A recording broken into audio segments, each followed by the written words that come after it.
नाही तर पूर्णपणे माहिती घेऊन सांगत आहे की या पूर्ण टेंडरमध्ये अजूनही एक पूर्ण काम झालेलं नाहीये, ना एक रस्ता पूर्ण झालेला आहे कॉन्क्रिटायझेशनचं जे होतं.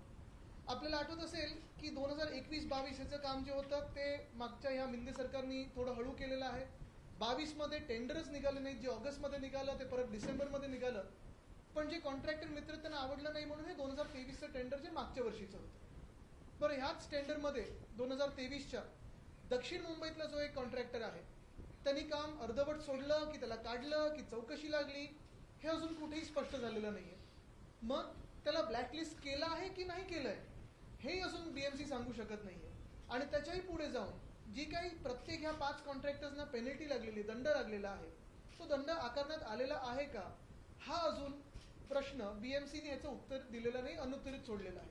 ह्याचं कारण एकच आहे, कारण सातत्याने अनेक पत्रकार असतील, अनेक शहराचे जे शहरावर प्रेम करणारे लोक असतील, मुंबईकर असतील, हे प्रश्न विचारत आहेत की तुम्ही पेनल्टी लावली तर खरी, पण ती पेनल्टी घेतली आहे का?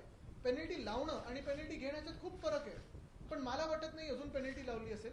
आणि त्याही पुढे जाऊन आम्ही जेव्हा हा रोड स्कॅम लोकांसमोर आणला तेव्हा 6080 कोटीवरनं जवळपास 900 कोटी कमी केले, कारण मी ॲडव्हान्स मोबिलायझेशन बद्दल बोललेलो, रिवाइज SOR त्याच्याबद्दल बोललेलो, आणि हा पूर्ण हे टेंडर जे होतं ते 5,500 पर्यंत आलं होतं.